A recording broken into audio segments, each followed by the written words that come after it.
Let's get it. Hey, what's going on? What's going on? What's going on, man? It's your boy Jay Howard. Well, you know what? It's your boy Jeremy, my guy Hassan to my right. Welcome to another episode of No Huddle with your boys. Hey man, how you feeling today, bro? Hey, what's going on, people? I'm feeling good, feeling great, feeling great. How are you? What's I'm going feeling on? pretty good. I'm feeling pretty Glad to hear good. it.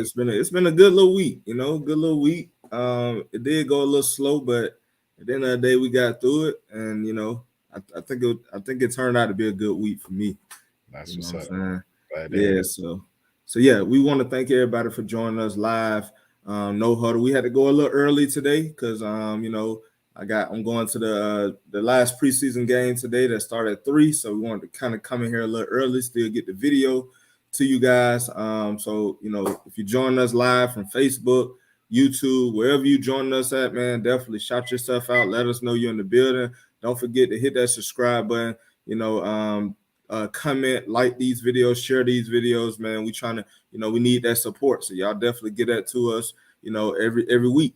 Don't forget, man, tell your mama, tell your daddy, tell your sister, tell your brother, tell your dog, tell your cat, tell your snake, tell your rat, and throw in your pet hamster if you have one, man. Tell everybody about the show, No Huddle, with, me, Jeremy, and my guy Hassan, man. So we got some great topics for y'all today. Yeah. So I'm ready to get going. I know you ready to get going. So Excited. what I'm saying, you got anything for the people before we get started, or are you ready? Hey, just want to thank y'all for the support. Make yourselves known. Don't forget to like and subscribe. Especially through the Fan of Atlanta 365 platform on YouTube. And if you following us on Facebook, we appreciate the love and support. Anywhere else that you're following us, we appreciate the support. Yeah. And I'm And excited. last thing before we get started, man, this is a debate show. So like y'all gonna have different opinions than we have. Definitely put it in the comment box. We always read the comments. We love the interaction.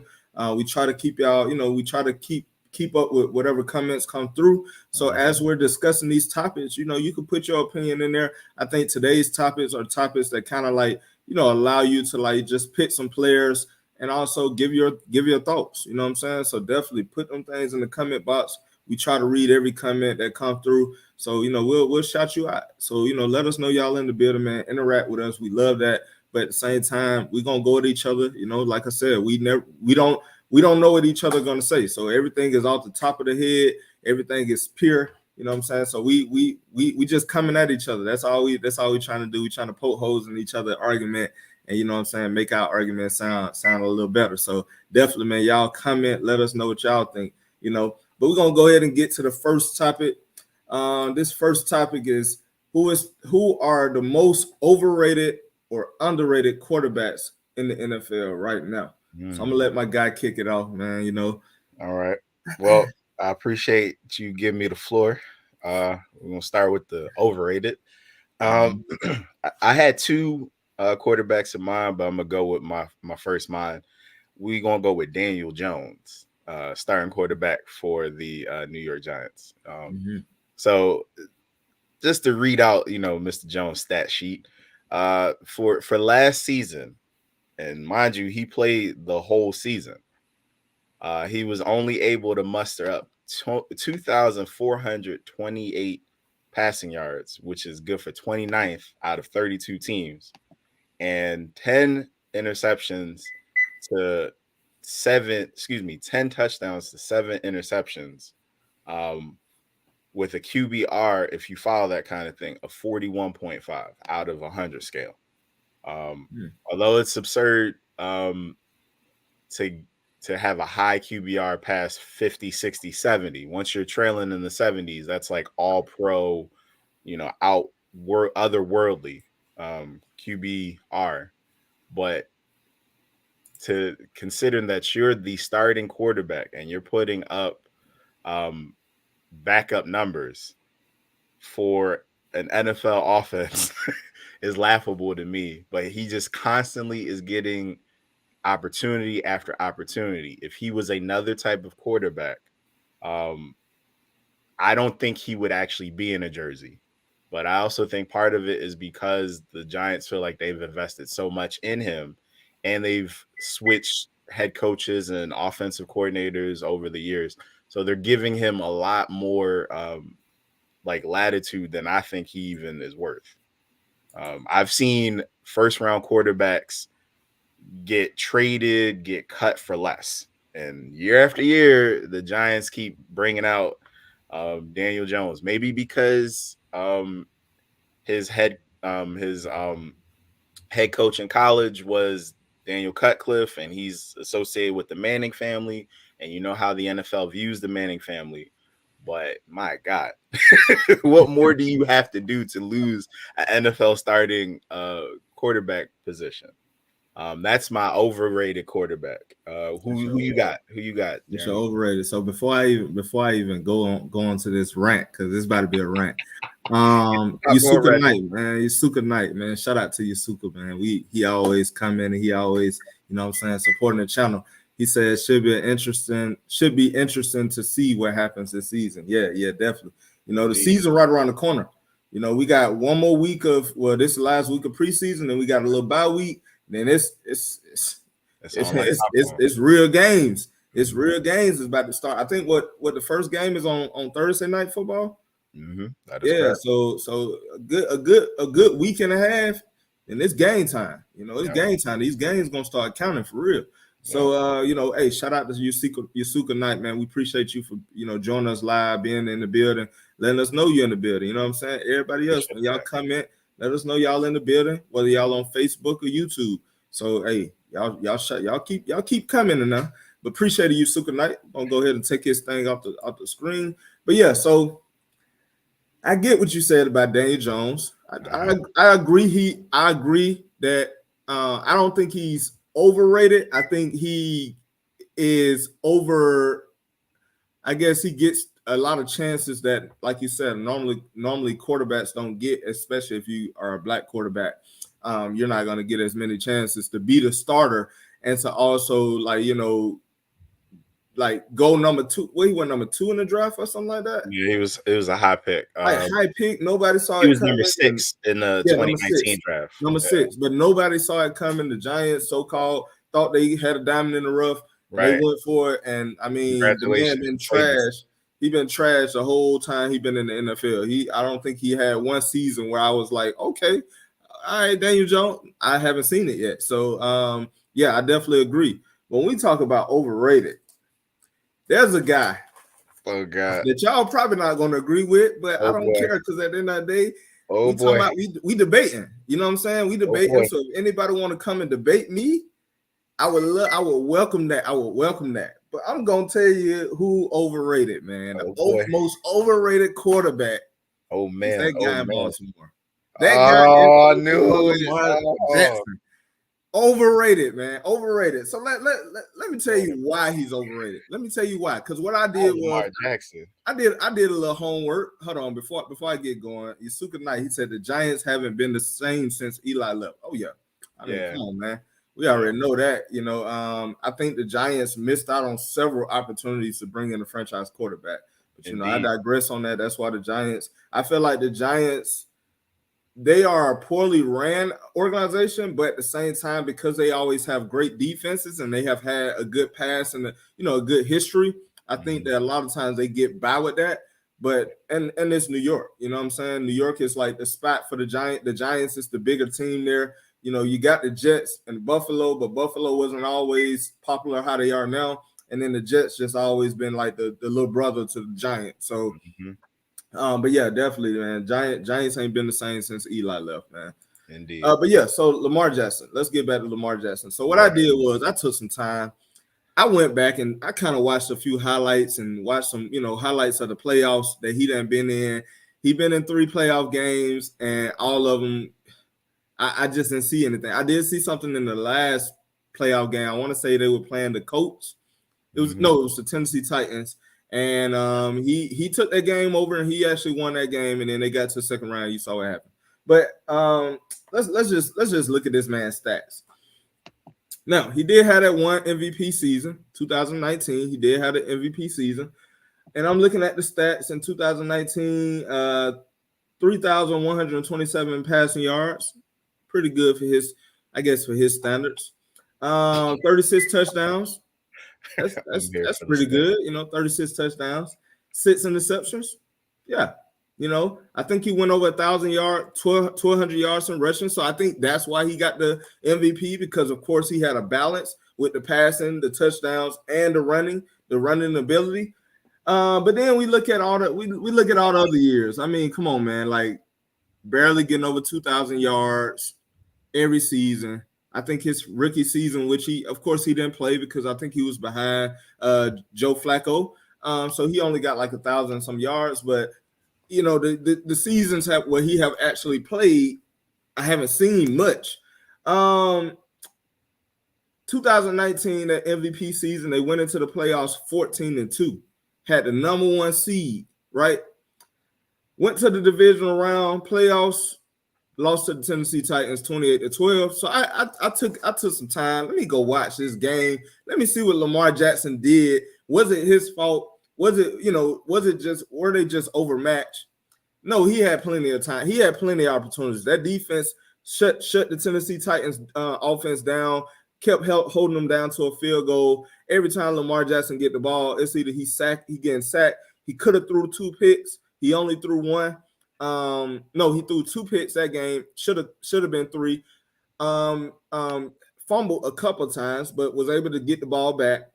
And then also just never really did anything the whole game into the last quarter. And I can give you the exact minute that he actually scored. He threw a touchdown pass to Hayden Hurst in the 4th quarter with 11 minutes and 6 seconds on the clock. And they were already down like 20, I want to say like 20-3 or 20-6 or something like that. So he didn't do nothing the whole game, right? Then I say he rely on his athleticism heavy. He's like the modern day Michael Vick. He give you great moments in the regular season, but then when you get to the postseason, when it's all on the line, he never shows up. He's overrated. Can't win games when they matter. When he's playing against teams that are as equally as talented, he haven't been able to show. Lost to Ryan Tannehill twice. Lost to Ryan Tannehill, lost to Phillip Rivers in 2019. And then they did beat the Tennessee Titans, like I want to say that next year after 2019, but then went to the next round, forgot who they lost to, and it was just, for me, it's like, why do we praise this man? Why? His best season was an MVP season, which he only threw for 31 plus yards. Yes, he did rush for 1,200 yards, but other than that, it's been nothing. Barely making the playoffs. If he do make the playoffs, he go out in the first round. And I just don't see. Introducing Welcome Unlimited from Verizon at our best price ever, just $30. Oh, that was yours? Yeah. Oh, I thought that was mine. Yeah. So like, why is he considered an NFL star? When he plays the position of quarterback, I judge you based off quarterbacking. I don't judge you based off, yes, if you can run, that's a luxury. I told you, if you can run, that's a luxury, but it's not something that you should rely heavily on when you're playing the quarterback position. And I haven't seen a quarterback that's run heavy, that's run first type quarterback win the Super Bowl. So all in all, what I want to say about Lamar Jackson is he'll never win a Super Bowl. He probably will win one more MVP, but that's only because he has the ability to run. I don't think his passing game will ever. I don't think he's going to ever have another one of those type of MVP seasons where he throw for over 3,000 yards and get 1,200 yards rushing and have 36 touchdowns with 6 interceptions. That ain't Lamar Jackson. That was just the NFL trying to figure Lamar Jackson out, and I think they have kind of figured his passing ability out. And now now he's just relying on his athleticism to take him throughout the rest of his career. So I just think he's overrated. Haven't did much. The quarterbacks that we try to we judge heavily. We never judge this quarterback heavily. I just feel like he gets the Mike Vick treatment. Oh, he give me great moments during the regular season. Oh, he the regular season champ. But when it comes to the playoffs, I mean, where's Lamar Jackson? He never show up. I mean, I get the points. And if we're looking at the problem with judging Lamar Jackson in the way that you would judge a lot of these quarterbacks is just because you make him one-dimensional when he is not a one-dimensional player. And I understand between the two of us, I think you look at quarterbacking from purely passing, which is fair. I mean, that is the name of the game. If you're a quarterback, your job is to throw the ball or distribute the ball to your playmakers on the offensive end, not hand it off. So I get that. But with Lamar Jackson, he broke the mold in terms of dual threat. He took it and put it in the hyperdrive, which is, I think, why he gets such a pass. Because, yes, if you're looking at him from purely passing, there's probably 8 quarterbacks off the top of our heads we would probably pick before we pick Lamar. Fair enough. But he does what he does so well relative to anyone else that's ever done it. That's why he got the MVP. I mean, the guy just took the all-time quarterback rushing record and not only broke it, but shattered it 2 years in a row. When he's healthy, he is arguably the most dynamic playmaker on offense, right? And he put up stats in his peak, which was, I guess, the 2019 and 2020 seasons, where you could say those are his peak. You knew what was coming, but you could not stop it until you got to the playoffs. Until you got to the playoffs, then you know he's a different animal. And I think part of that is also just the offense that he's under. The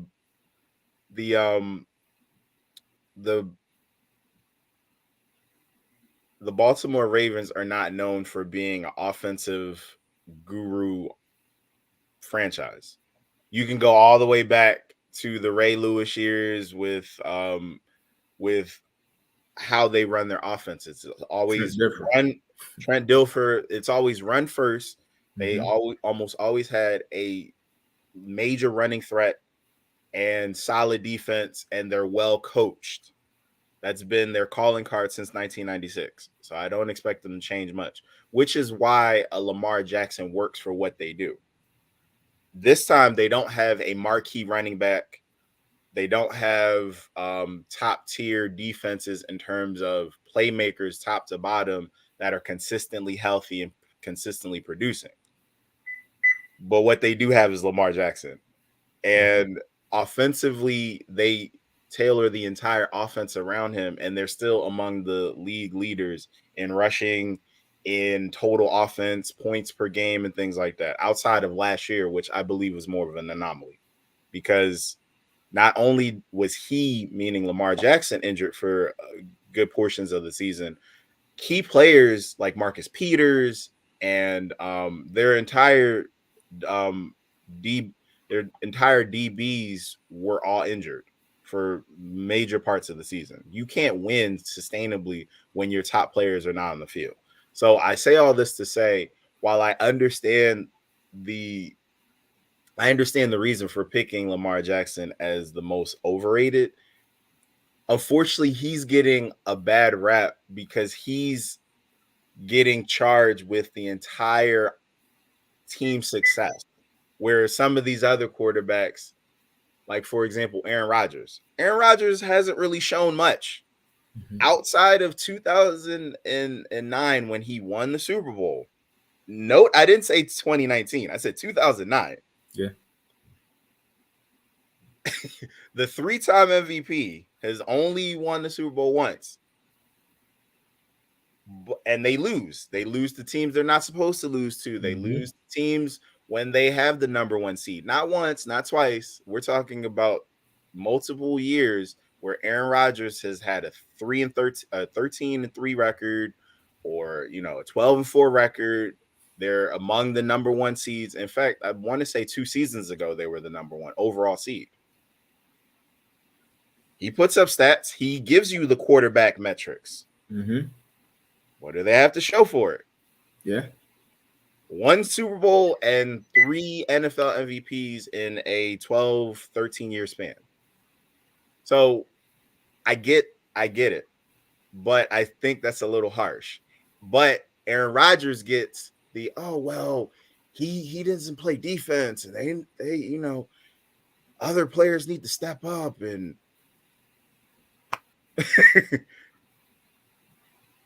so why are we able to give Aaron Rodgers pass after pass, pun intended, but when it comes to Lamar Jackson, in not specifically your argument, but in general, we're harsher on him because he hasn't given a championship yet.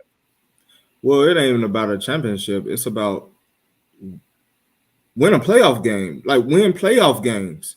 At least Aaron Rodgers can say, "Hey, I create these dudes. I take them out the stands before the game. Hey, you want to play wide receiver? They come out there and I make them into some greats. And then when I get to the playoffs, at the end of the day, it comes down to maybe one play, or they face a better team that just end up winning the game. And Aaron Rodgers at least takes you further deeper into the playoffs, and he lose. And yes, there has been sometimes where it has been a disappointment because you got the number 1 seed, it's in Lambeau, you got home field advantage, and then you go out there and you lose to teams that you probably shouldn't lose to.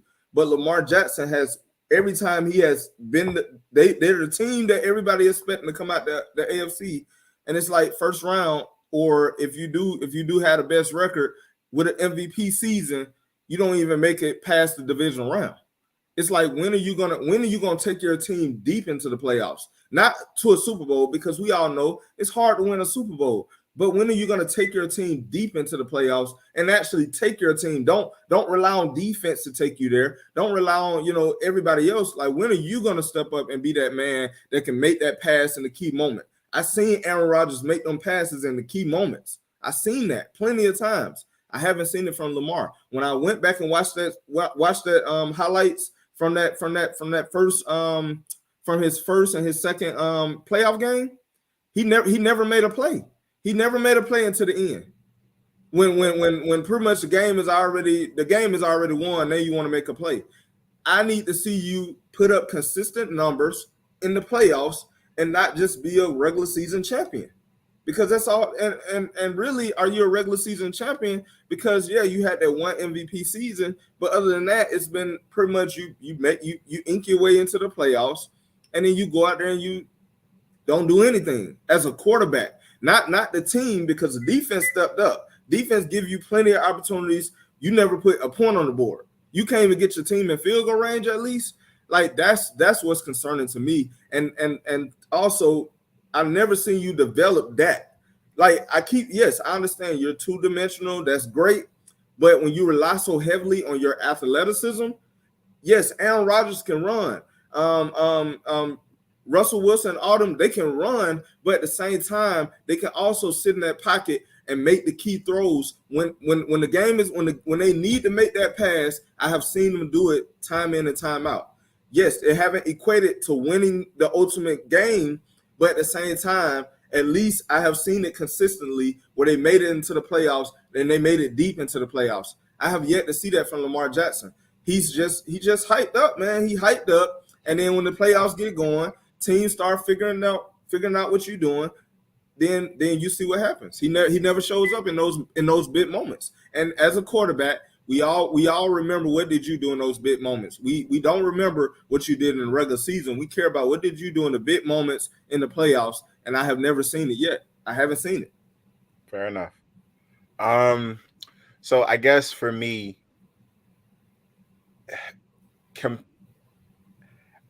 it's hard for me to pick or fathom picking Lamar Jackson as the most overrated QB, only because there's 32 slots for QB in the NFL, right? Mm-hmm. So when I hear the question, I'm thinking, how many NFL quarterbacks would I pick before I pick Lamar Jackson? Well, Pro Football Focus had him ranked number 5. And I think that's a little generous, even though I'm a fan of Lamar Jackson. That's a lot generous. That's a lot of generous.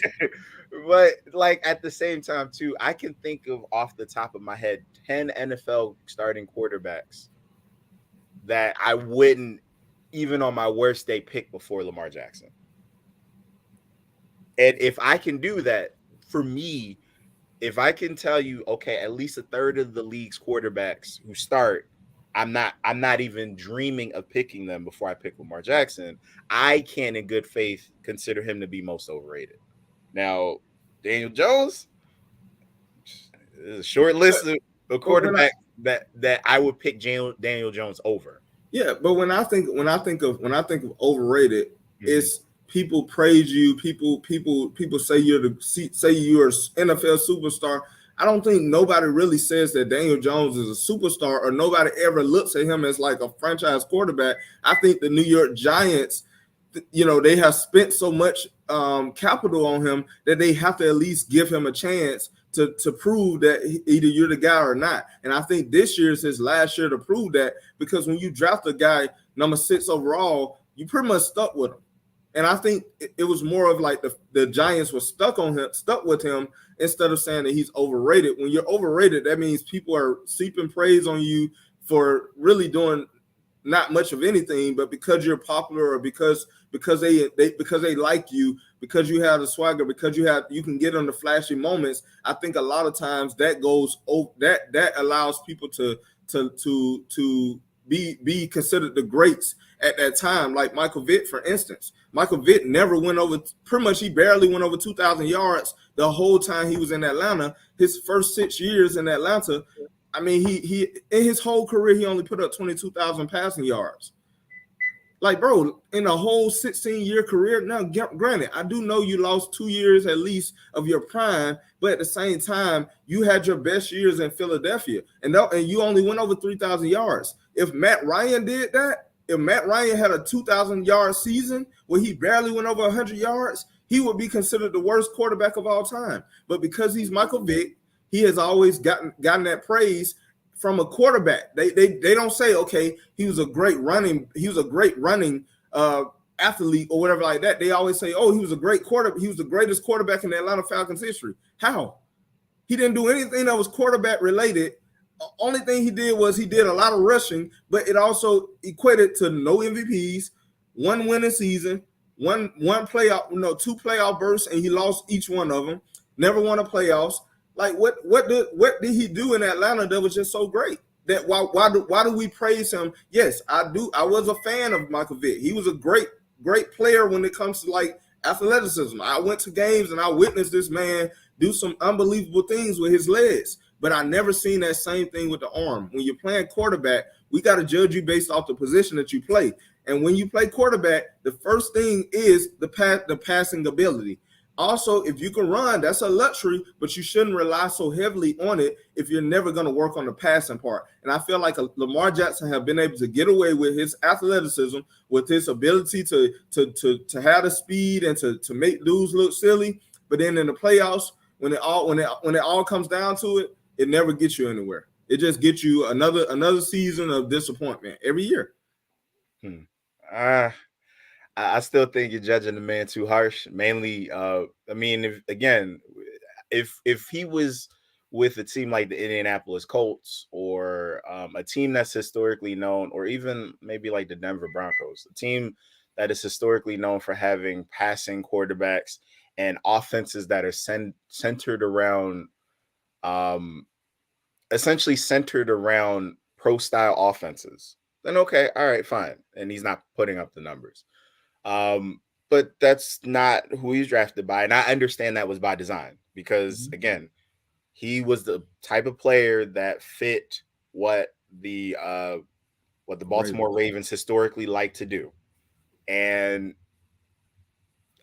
that created some limitations that I think the franchise as well as the player are realizing, hey, we can't win like this. This isn't sustainable, which is why they're trying to play up Rashad Bateman as a potential number one wideout, and why they're talking about Mark Andrews as their tight end and trying to find ways. And we'll see this season. So I get that. But just because he doesn't play quarterback the way I guess the rest of the league plays him is not enough for me to call him overrated. But I understand the argument, although it's not the argument that I would make. Because again, but we're not talking about in the 90s where quarterbacks were solid pocket passers, and that's what they were. We're talking about in today's time. It ain't many pocket passers out there. You have Tom Brady, you have Matt Ryan, Joe Burrow. But Joe Burrow, he can run. He's not slow. I mean, yeah, he's not slow, but he's not a dual threat quarterback. Is he consistently like a pocket passer though? It's hard, and I realized that I limited myself by using him as an example because we don't really have a lot of tape on Joe Burrow. I mean, his rookie year, he had a great start, but he got injured. So we didn't really see what was going to develop. And then his next full season, which was last season, we saw what happened. Right. All right, fine. Okay. But when I think of dual threat quarterbacks, I'm not thinking of him. There aren't many dual threat quarterbacks. So my point of bringing this up, even Matthew Stafford, he's not a dual threat quarterback. No, he's a pocket passer. Also not a pocket drop back, consistent pocket passer either. I think there aren't a whole lot of teams that have, I'll agree with you. There aren't a whole lot of teams that have strictly drop back, pure pro style pocket passing quarterbacks. There might be 5 of them, but that doesn't mean that the league is a wide open to the level of like a college type of affair where there's the triple options, there's multiple read options and things like that. That's not how these offenses are set up either. They're set up more to benefit pocket or passing quarterbacks strictly. Even if now quarterbacks are more mobile, they're not like the Peyton Mannings, the Tom Brady's of the world. I understand that, but still, I mean, just because Lamar Jackson doesn't measure up in terms of will he drop back and throw the ball 40, 50, 60 times, that devalues him and makes him overrated as a quarterback. Because at the same time, too, defensive coordinators, they're spending a lot more time game planning around Lamar Jackson, what he can do, than they are for maybe some of these other quarterbacks. Because what you're going to get. But it seems like they've been doing a great job of especially in the playoffs, because I haven't seen nothing. Like, what are we only looking at players based on Madden? Like, or are we looking at players that's actually gonna go out here and win a Super Bowl? Like, is it about just making a little flashy plays, or is it about playing professional football? I'm curious. We're not in college. I'm curious to see what would happen, even though this is hyperbole, but if let's say you give Lamar Jackson the weapons that the Chiefs had in their heyday, what would happen? You can't give him them. You can't give it to him because nobody wants to play for a quarterback. If I'm a receiver, nobody wants to play for a quarterback that can't get me the ball on the money. But I also think and that's the problem I have with the argument, because I think Lamar Jackson is paying the sins of the franchise as opposed to his own limitations, because I think it's more likely that top wideouts aren't going to the Ravens, not because of solely Lamar Jackson, but because I'm not going to go to their franchise. You're not going to go to if you're a top wideout. The Steelers, the Ravens, even a franchise like the Chargers, like you're not necessarily going to these franchises if you're a top wideout, because they're not known for their offensive schemes, their histories of maximizing wide receiver positions. Even the Giants, there are just certain franchises that you're not going to, because you know what their calling cards are. You know what their makeup is. Mm-hmm. It doesn't speak to getting wide receivers top money because of what they're able to do on the field. Their offenses aren't predicated around wide receivers. Mm-hmm. So to, in my opinion, unfairly heap all of that on Lamar Jackson when these things were set in place well before him and established well before him is an overreach as to why he would be labeled as overrated. Now, if it was just solely on his quarterback play, then okay, maybe I could see the argument. But unfortunately, with Lamar Jackson, I feel like that's not the case. He plays for a franchise that is not known for flash and sizzle offensively. And you need a franchise that is willing to have flash and sizzle at certain positions to get top talent. And they're not going to spend top dollar to get those talents. But let me ask you a question based on that argument. Mm-hmm. When have a receiver went to the Green Bay Packers since Aaron Rodgers has been there? When have a top receiver? That's also a top receiver went to Kansas City with Patrick Mahomes. Now with Mahomes, at least you can see in the offense and with the head coach with Andy Reid. But I'm glad you brought up the Packers. The Packers are run the same way. They're not, now they are historically known as a franchise that would rather develop their key players through the draft and maybe a trade here and there. And even if it's a trade, they're not trading for top tier offensive talent.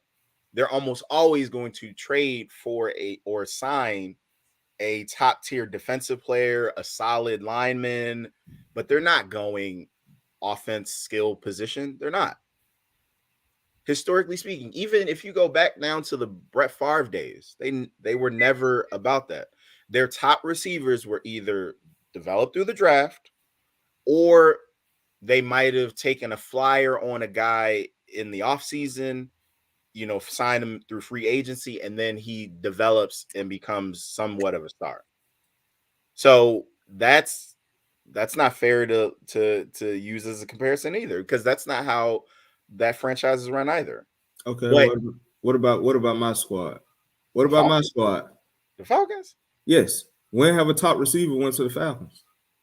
Y'all have had the great fortune over the past, I'd say 15 years of having another number one fall in your lap, or through draft, or you take a flyer on a guy and it's like, oh dang. You guys have had Roddy White over the years. You've had, we dropped the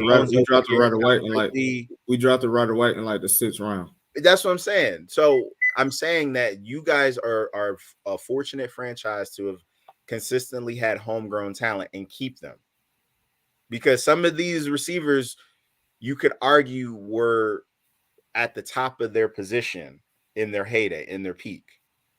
You could at least make the argument, but the Ravens have never had at any point, even with tight ends, a pass catcher that has been in the top 10 statistically, or just the eye test or notoriety wise in the top 10. They had Todd Heap. Yes, but at what point? Now, okay, fine, Todd Heap, you maybe could have put him in the top 10, but he would have been in the bottom half of that top 10. He would have been. They did bring in Shannon Sharp for like a good 2 years. But we talking about you squeezing all the juice out the. Come on, man, you getting all the juice out the pen at that point with that Shannon Sharp.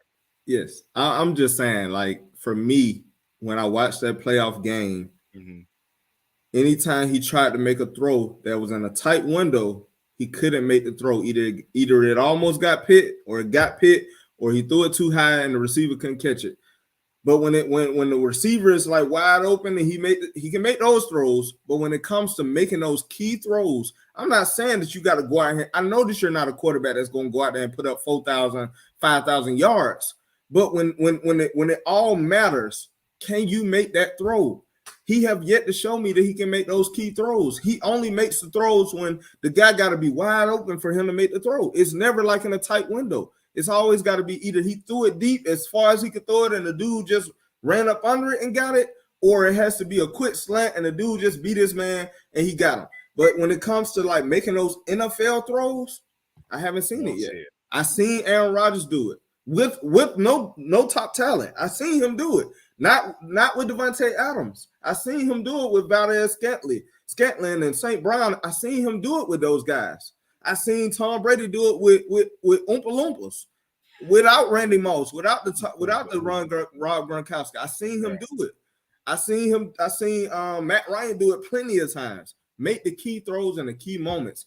It's cool to go into the season, you do your thing in the season, but what happens when you get to the playoffs? Dan Marino is one of the greatest quarterbacks of all time, but he's always going to be known for you never won a Super Bowl. He have never won a Super Bowl. He put up tremendous numbers, probably one of the best numbers of any quarterback in that decade, but he will always be known as a quarterback that never won, and he had the talent. I mean, they went undefeated, 2 years? But he never won the big game. And I just feel like, for me, somebody who have only won one MVP, yes, he was young when he won it, and barely won one playoff game. It took a heroic effort from him with his legs in order to win that game. But other than that, that's it. But we praise this man as if he went out there deep into the playoffs and won some games. He haven't won key games. And as for me, I just felt like when we look back at your career, what did you do in the playoffs? What matters. Yes, regular season, yes. If you can come up with some good stuff in the regular season, that's great. But what do you do in the playoffs? What did you do? Did you make it deep in the playoffs? Did you make a run, or did you just every time you go to the playoffs, you're first week bye? Because we see Dak Prescott every year. The Cowboys had this tremendous team on paper, and then they go to the playoffs and they do nothing. Oh, my man's kind of went out.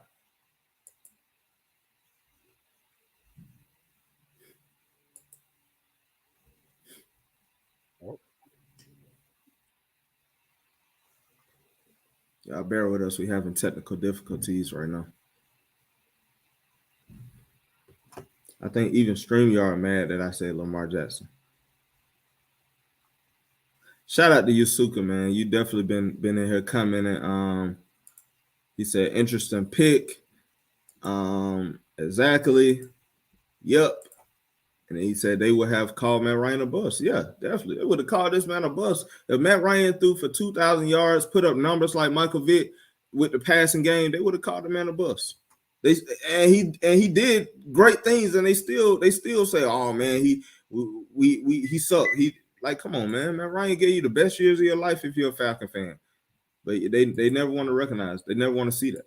They don't see that. But Michael Vick, they praise him, and like I said, I love Michael Vick when he was here. He did a lot of great things, but I didn't see him ever take us anywhere. Never won an MVP, barely won a playoff game, and we heap praise on him every time. We heap praise. I think we like the flashiness. I think we like, if I could play with you on Madden, this ain't Madden. This is the real NFL. It's the real NFL. Let me send him another invite.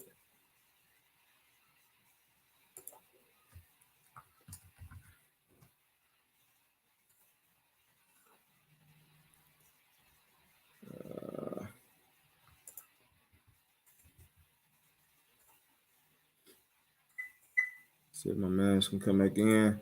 Sorry for the delay, y'all. He kind of went out, so we're trying to get him back in. And we're gonna go ahead and move on to the most underrated player in the NFL. Yusuka Knight, who you think is the most overrated, or do you agree with one of the guys we said? Who you think is overrated as far as quarterback?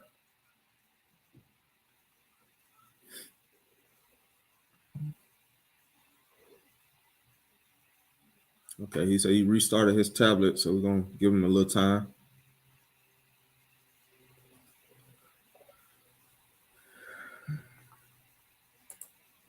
So it's going to be very interesting to see what the Falcons do this year. Yeah, I actually think the Falcons can make a playoff push this year.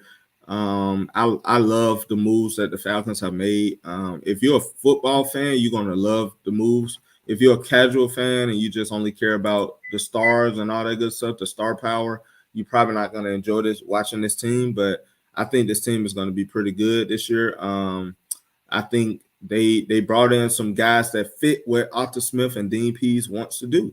And that's what matters. Can you get guys that buy into your scheme, that fits your scheme? And I think what we're trying to do, I think we made some good pickups in the offseason, man. I think the Falcons are going to definitely be good. Yeah, Dak Prescott definitely overrated, man. Definitely overrated. Actually, he's my second most overrated. Well, actually, it's Kyler Murray. That's my second most overrated. But Dak Prescott definitely top 3. He's definitely number 3 on my list when it comes to overrated quarterbacks in the NFL. Haven't did nothing. And we keep every year, the Dallas Cowboys got a chance. I understand Dallas Cowboys, you know what I'm saying? But every year they always look good on paper. And every year Dak Prescott, he got that money. And if I'm the Cowboys, I'm not paying him that kind of money because he's not all that. Like, he's not. I mean, for me, he had the talent. You can't say he didn't have the talent. Run game, offensive line, and receivers, and still couldn't do nothing. All that talent, he still can't get it done. Yeah, definitely. All that talent, man. Mari Cooper, come on, man. Like you had the talent. You can't say at least with Lamar Jackson, we can honestly say he haven't had the top talent like that Prescott has had. And Lamar Jackson, I feel like is better than Dak. He's better than Dak. But Dak forever, like I said, he had a great offensive line when he first started. They had one of the best offensive line, the best run game. You know what I'm saying? Top receiver. I mean, come on. What more could you ask for? But he never was able to. He haven't been able to do anything that made me be like, okay, I see him. Oh yeah, my guy is back, man. My guy back. Welcome back. I had to pay a bill or two. Yeah. I think StreamYard was trying to say, oh, you should have agreed with what I was saying. Then you get kicked out. That's what happens. That's what happens, man. But yeah, so we're gonna go ahead and move on. I appreciate your insight, man. I don't know, man. Y'all judging him harshly, but we'll move along. This looked like a topic we might have to revisit later on the season. Oh yeah. That's really on the board. Yeah, we definitely got to revisit that one. So we're gonna go ahead and move on to the most underrated quarterback in the NFL right now. And y'all already know who my guy is. You know who my guy is. It's Matty Ice. Matty Ice is the most underrated quarterback who have continuously from his rookie season all the way up until now has still put up the yards. And people don't and they I don't know what it is about Matt Ryan, what they hate about him. I can kind of give you my opinion why I think that a lot of the especially our fan base, don't like him is because the Michael Vick fans, a lot of Falcon fans became Falcon fans. Either you became a Falcon fan from day one, or you became a Falcon fan when we had the Dirty Birds, or you became a Falcon fan during the Vick era. You always had those 3 types of fans. I became a Falcon fan during the Dirty Bird era. That's when I started watching football. That's when I fell in love with it. That was always my team. The Michael Vick era, I remember the Michael Vick experience. I remember everybody wanted to wear the number 7. Everybody wanted to be the Michael Vick. And I love Michael Vick. I think he was a great athlete, for one of the greatest players in Falcons history. If he didn't get in trouble, he definitely could have. He definitely would. To me, he's a legend in Atlanta. He definitely a legend. But at the same time, I think because Matt Ryan was his successor, I think Matt Ryan was a white quarterback, a pocket passer that ain't gonna really give you no flashiness. I think Atlanta values flashiness over actual skill for that position. And when you look at the basketball, we love Trae Young because Trae Young gonna give you all them flash moments. And yes, he had a great playoff run that year. But at the end of the day, can we win with Trae Young? We cannot. But we like the flashiness. No matter how. No, we can't win with Trae Young by himself. Choosing violence, huh? No, we can't. I love Trae Young, but we can't win with Trae Young by himself. We saw what happened last year when you take Trae Young out the game. We don't have a team to go out, to go out there and beat the Heat. So at the end of the day, I love what the Hawks did, and I'm not trying to go into basketball, but I love what the Hawks did. They brought in Devontae Murray. Javonte Murray. Is it Javonte or Devontae? One of them. They brought him in, another playmaker, somebody who can take the ball, who can put the ball in his hands and let him make a play, so you don't have to rely so heavily on Trae Young. But I brought up Trae Young because in Atlanta we love Trae Young. He gives us those flashy moments, but we know we cannot win a championship with him by himself. We know that. With Michael Vick, he gave us the flashy moments, but we knew our season was going to be over right after the bye. We already knew our season was over. We didn't make it to the playoffs a lot of times when Michael Vick was here, but we had great seasons. We had great season, even though we were losing. We lost in fashion, and I think that's why Matt Ryan gets so much flack, because he have won. He have spoiled Atlanta Falcon fans, took us to the playoffs consistently. And then after that Super Bowl collapse, I think that's what really just put the dagger into Matt Ryan. He gets the blame for the Super Bowl loss, even though, I mean, come on, man, we shouldn't have been throwing in that moment anyway. I blame that on the coaches. That's just coaching. You know what I'm saying? That's something you would know as a peewee coach not to do. So yeah, let's get to Matt Ryan. The reason why I say Matt Ryan is underrated, first of all, he made a lot of receivers and tight ends. To this day, Matt Ryan made Harry Douglas into a 1,000-yard receiver, and that was without Julio Jones, without Roddy White, because they both got hurt. He did have Tony Gonzalez, but Harry Douglas was your number one receiver, and Matt Ryan made this man into a 1,000-yard receiver. What other quarterback that you know would have been able to do that without his number one weapons? What quarterback do you know would have been able to do that with a wide receiver that nobody probably even know unless you're an Atlanta Falcon fan? But he made him a 1,000-yard receiver. Harry Douglas got that big money, went to Tennessee, got the big money, and you never heard from him since. Love Harry Douglas, though. Yeah. Taylor Gabriel. Taylor Gabriel came from Chicago, came to Atlanta, and nobody knew who he was. He was just this small dude that can run fast. Matt Ryan turns him into like a solid player. He go get that big money. I think that's when he went to Chicago. He go get the big money from Chicago, and you ain't heard from him since. But Matt Ryan made that man into a cornerstone for our franchise. Roddy White.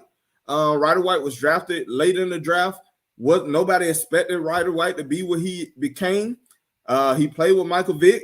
Michael Vick never could realize the talent, or maybe Roddy White just wasn't ready to take this step forward. I don't know. But then when Matt Ryan comes, he turns Roddy White into one of the leading receivers at that time. When you played the Atlanta Falcons, you knew Roddy White was our guy. He was probably one of the top wide receivers at that time before Julio got here. And then Austin Hooper made Austin Hooper into a 1,000-yard solid tight end, got the money from Cleveland. He ain't been the same. Now I think he with the Colts, I want to say, or the Patriots or something like that. He with one of those teams. I mean, no, he's not with the Colts because he's not back with Matt Ryan. I want to say he's in Tennessee. Russell Gage. He get the money from Tampa Bay. I don't think he got 30 mil for something, and Matt Ryan made that man. Mohamed Sanu came from Cincinnati. Was a solid little. He was okay in Cincinnati, but when he came to Atlanta, he became a household name. We traded him to the Patriots for a second-round pick. What happened? You never heard from the man since. And Kyle Pitts, given the circumstances last year, yes, Kyle Pitts was the number one tight end, a unicorn coming out of college, but he had to step in and pretty much be the number one target for Matt Ryan, and Matt Ryan made him into a 1,000-yard, almost broke Mike Ditka record as a rookie tight end to come in and put up over 1,000 yards. Matt Ryan did that in one season, but he doesn't get the praise. Last year, when you look at the team we had, no consistent running game. Your best talent, your best option at that time in the beginning of the season was Cordero Patterson. Who was Cordero Patterson before? He was nobody. He got drafted. He really was just a journeyman that was just from team to team. You know what I'm saying? And then he came to Atlanta. Now he's a big key part of our offense. But Matt Ryan made him into like what he was last year. And then your other receivers, Calvin Ridley was out for the season, gambling and not wanting to play. Julio Jones did us the way he did us. You know what I'm saying? We don't have anything, and Matt Ryan still almost threw for 4,000 yards. What quarterback can do that with no offensive line, no defense to stop anybody? you're working with Oompa Loompas playing wide receiver, no star receiver, and you have to turn a rookie tight end and a guy that was a journeyman into your best options. Come on, man. Like he's underrated.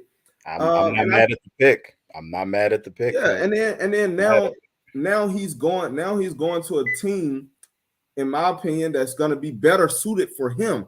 Yes, he don't have a lot of star power in Indianapolis. Matt Ryan has never needed Jr. though. He has never needed star power. It's just that now he's able to go to a team. I know a lot of people love JT. I love JT too, Jonathan Taylor. But let me tell you, the thing about Matt Ryan, yes, Jonathan Taylor, he can catch out the backfield. But when have you ever seen Matt Ryan really just throw to his running backs a lot? It's never that. He's more of he gonna throw it to that tight end. The Colts have some solid tight ends, and Matt Ryan never needed somebody that's a top tight end. He'll make you into a top tight end. That's no problem for him. But now he has some solid receivers on the outside. Michael Pittman Jr., Paris Campbell, and then Alec Pierce. I guarantee you, he's going to turn that. Is your fourth option. T.Y. Hilton is your fourth option. T.Y. Hilton is your fourth option. I guarantee you're going to get something out of T.Y. Hilton as well. He's going to spread the ball around. He's going to get everybody involved, and he's going to turn the Indianapolis Colts around. And not saying that the Indianapolis Colts they were sorry. I just don't think that they had the quarterback. After Andrew Luck, they pretty much never really had a solid quarterback. And now you have a quarterback that's a veteran that knows the game. He's gonna. I guarantee he's gonna flourish with the Indianapolis Colts. But all in all, Matt Ryan has put up solid years. His worst year was 2019, which was his second. 2019 was his worst year, and he put up like 2,900 yards and 29-16. That was his worst year. But even still, Michael Vick would have put up 22 yards, and we would have been like, "Oh man, he had a great season." Matt Ryan can never do that. His best year was his MVP season, 2016, where he threw for 4,944 yards. I mean, we saw what he did, took us to the Super Bowl, and like I said, that collapse. They put a lot of blame on Matt Ryan, even though the man got you there in the Super Bowl. When I look back at that Super Bowl, it wasn't Matt Ryan's fault. A lot of people like to say, "Oh, he got strip sacked. He can't run." He have never been a running quarterback. Why do we think that every quarterback has to have the ability to run in order to win?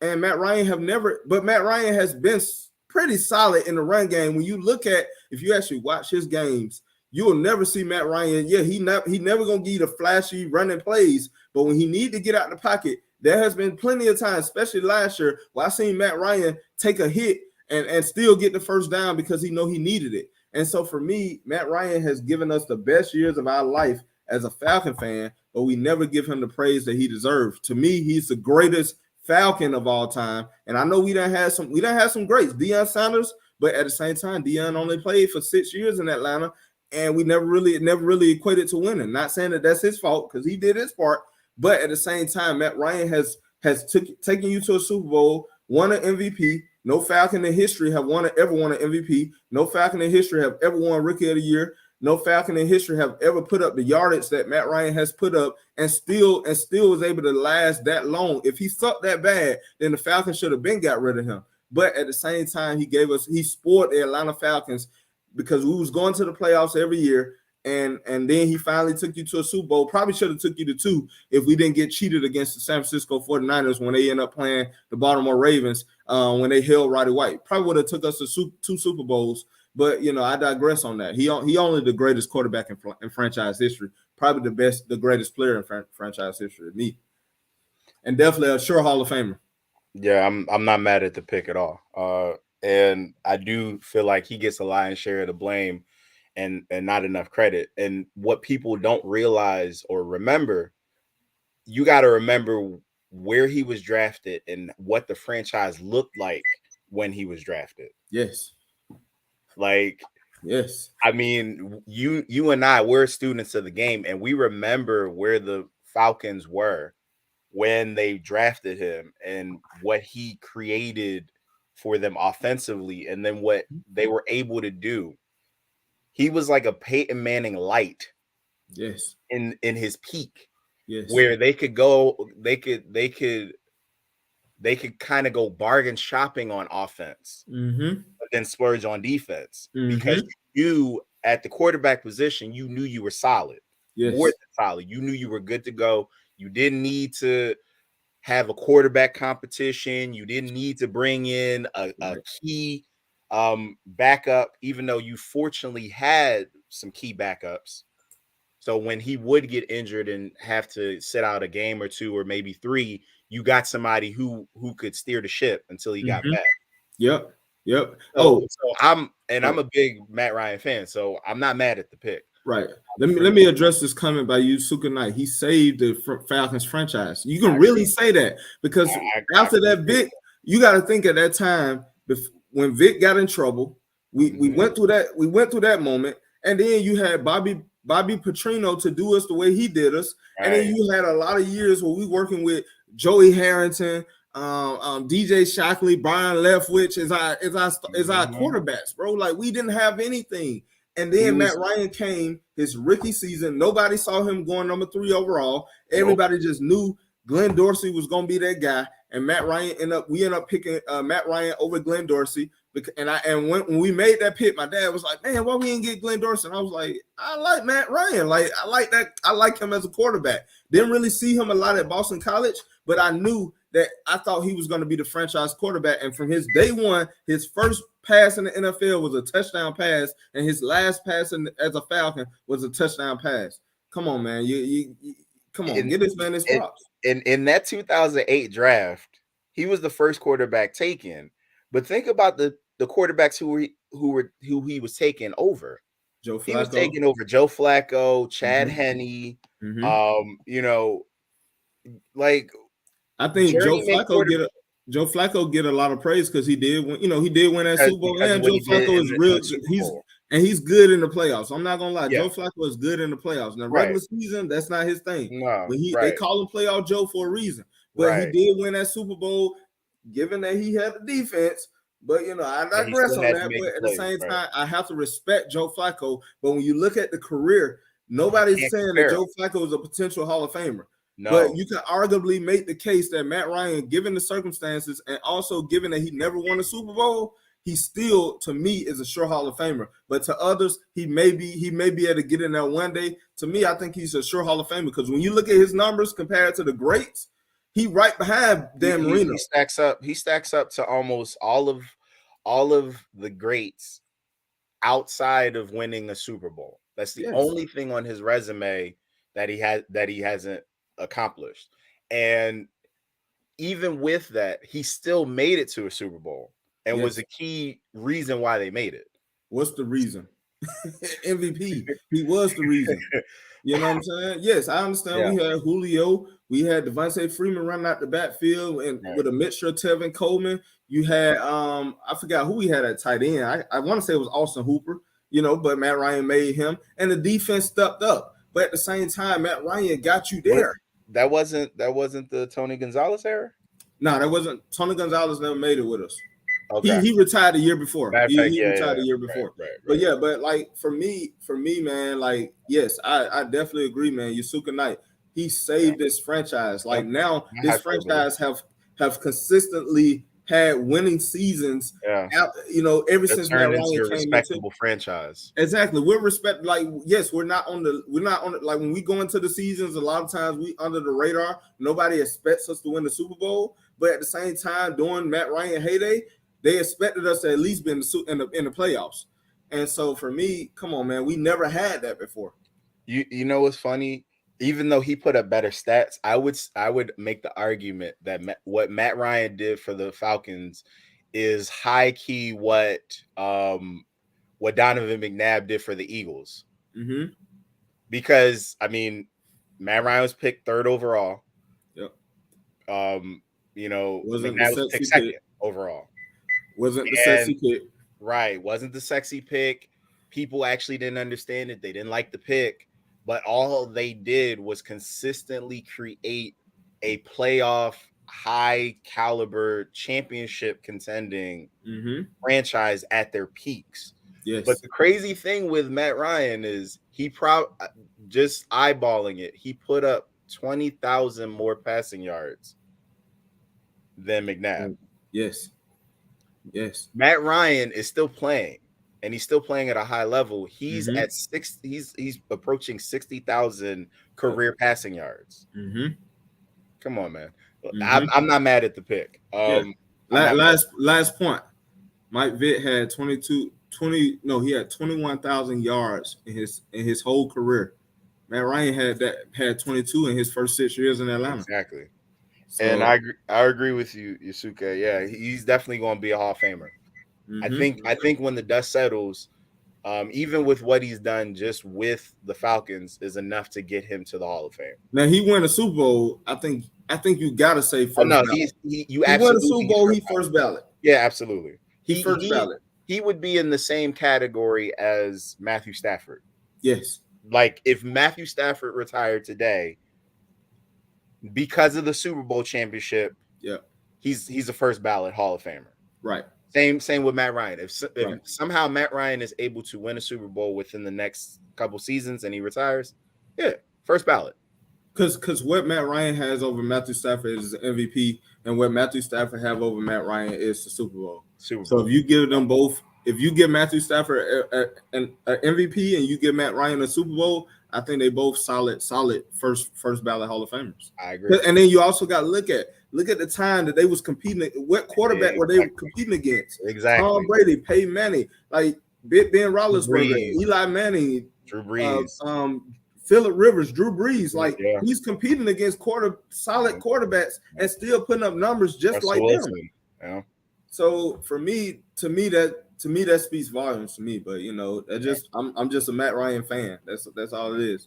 That makes two of us. All right. So for my pick as most underrated, it's the man currently the starting quarterback for the Denver Broncos. Oh, yes. It is Russell Wilson, without question.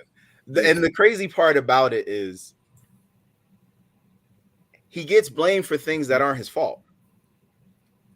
Yep. He is 5'11", 215. Those are his measurables. He's 5'11", 215 pounds. And he's only a Super Bowl champion. Could have been 2 had they ran the flipping ball in. Had they just ran it in, even if they would have done a quarterback sneak, he'd be a 2-time Super Bowl champion. He's a 9-time Pro Bowler. 9-time Pro Bowler.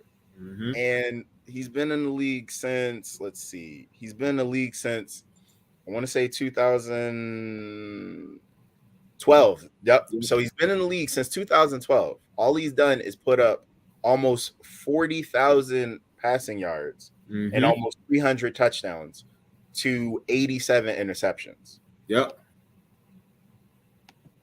For a franchise that's not known as being a consistently great franchise. Mm-hmm. And I appreciate the love, Yusuke. Like if he were any other quarterback on any other franchise, if you put Russell Wilson on the Giants, they're talking about him being a first ballot Hall of Famer today. Mm-hmm. Mm-hmm. And the crazy part is he was injured last season, and he played 14 games last season, and he still put up almost 4,000 passing yards and like I want to say, 20. He had 3,113 passing yards, 25 touchdowns, and 6 interceptions. And this is playing with a hand injury in arguably the toughest division in football last year, which was the NFC West. Mm-hmm. He did that. And yes, he did have DK Metcalf, and he did have Lockett, and they did have solid options in receiving. No offensive line. They had no offensive line, and they've not had an offensive line consistently since maybe his entire career. Right. Outside of the first 2 or 3 years when they also had the Legion of Boom defense to compare with it. Mm-hmm. All he does is just show up, show out, and ball. Yep. while also taking the slander on his personality. You know what I'm saying? Right, exactly. Oh, he corny. Like, come on, man. Like, right. He corny, but he got Sierra. Right. And he not only it's one thing to get her, it's another to keep her and To keep her keep happy. her and have a beautiful family with her. Like, come Right. on, man. And all he does, even with that, outside of the injury that he had last season, he was known as a durable quarterback. Yes. At his size and his stature. In this division, too. In his division. Yes. Nah, man. Come on. I honestly am afraid if he stays healthy. I'm honestly afraid of what the Broncos will look like because they're a well-run franchise. Mm-hmm. And they have weapons on the offensive end. They have two solid running backs. They have a nice young core of wideouts, although they're unproven, but they're high drafted, solid options on the offensive side of the football. And they have solid defensive players. Now, the only thing that kind of cancels all of that out is now he's again playing in the toughest division in football, which will be on paper the AFC West. Yes. But he's battle tested. He knows what to do in that scenario. He's just going to go up, show out, and ball. And again, people forget where he was drafted. It wasn't like he was a Matt Ryan where he was drafted in the first round. He was an afterthought. Yes. They picked him up as a flyer in the third round. You could argue that he's probably one of the best, if not the best value picks, bargain picks ever. If you look at his stature, if you look at where he was drafted and the school he was drafted from, he's drafted from Wisconsin. They're not known for quarterbacks. Right. And all he's doing is putting up crazy numbers. Nah, man. He's the most underrated, and the slander that he gets for somebody that has been to 2 Super Bowls and should have won both. He's treated as if he's somehow overrated and past his prime. And year in and year out, he shows consistently that he's among the top tier of the quarterbacks in the NFL at his size. Him and Drew Brees, the only ones that have been able to really do it at that stature and put up monster numbers and kind of fly under the radar. I feel like Drew Brees got more praise than he did.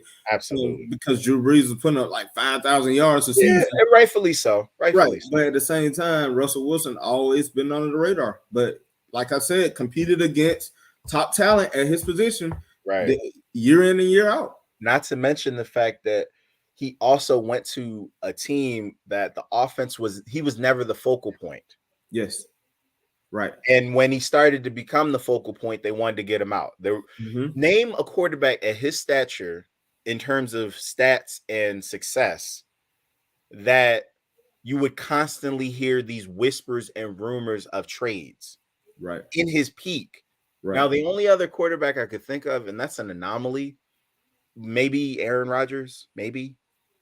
But Aaron Rodgers always inflicted that more on himself. Like, exactly. Like he always wanted the Packers to beg him to come back. Right. But he know he ain't going nowhere. Right. Gaslighting. Right. Whereas like Russell Wilson, all he does is ball. And every year, if it's not one thing being questioned, it's another. Yep.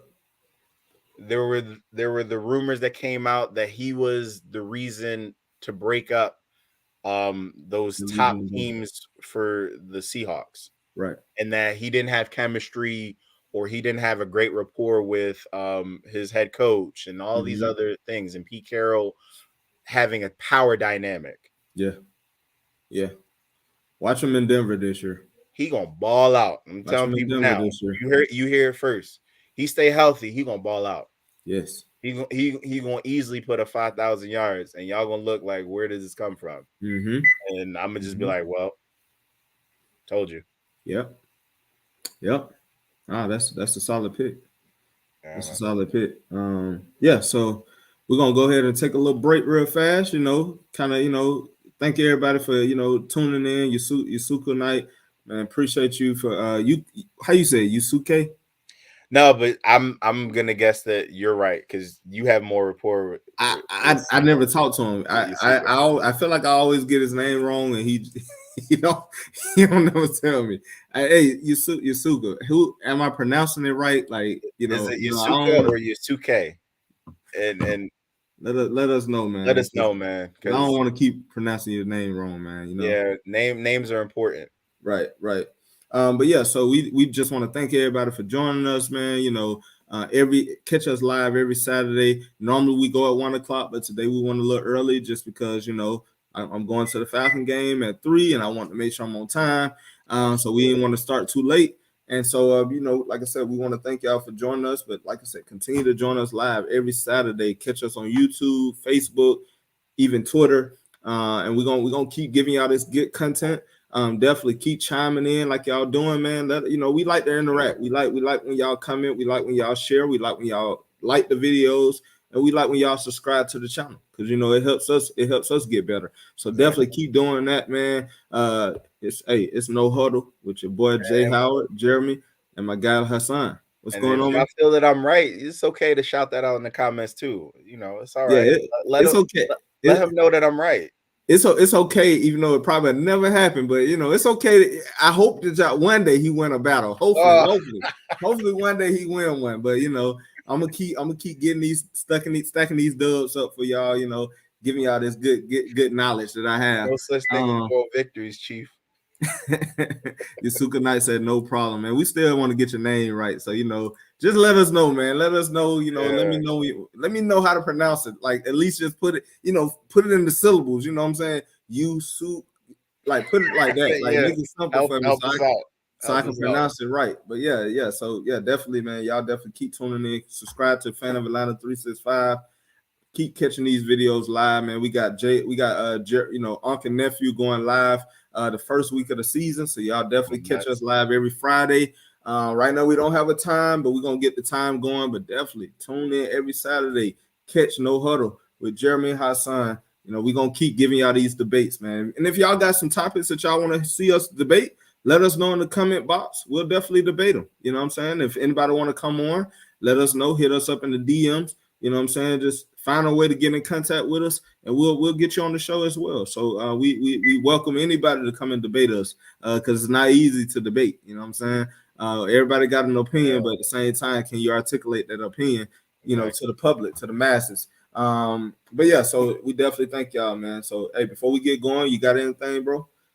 Nah, man. Again, I appreciate the love and support, and yeah, man, we look forward to getting more input from the fans out there, the viewers out there. We appreciate y'all rocking with us so far on these Saturdays, and yeah, man, just looking forward to get more heat, throwing more heat at you, Jeremy.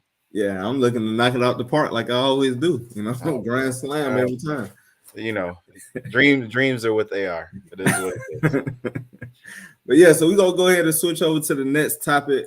The next topic is who are the top 5 quarterbacks and linebackers going into this 2022 season. So, who kicking it off, man? It's you, brother. I started it off. Okay, so you want to start with quarterbacks or linebackers? Which one? Hey, gentleman's choice. Surprise me. Gotcha. Well, we're gonna go ahead and start with the linebackers because we didn't talk about quarterbacks last segment. So we're gonna talk about the linebackers, get the linebackers some love.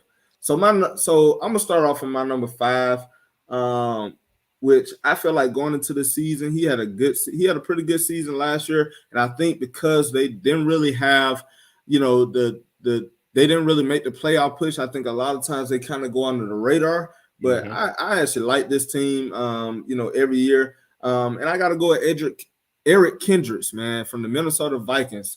Bro, man, put up 143 tackles last year, 5 sacks, 2 interceptions. You know what I'm saying? And I just feel like, yes, they're not the purple people eaters, but at the same time, the Minnesota Vikings have always had a pretty solid defense. When you look at their history, they have always had a pretty solid defense. And I think as far as a linebacker, he's one of the ones that go under the radar. But I got Eric Kendricks at my number 5 pick. I'm just gonna go through all of them because not much to talk about when we talking about this topic. So I'm just gonna keep going. My number 4 linebacker going into this 2022 season is Devondre Campbell. When you look at last year, what he was able to do with the Packers, and he was an Atlanta Falcon. I love DeAndre Campbell when he was here, and I felt like we never put him in the best positions to, based on his skill set.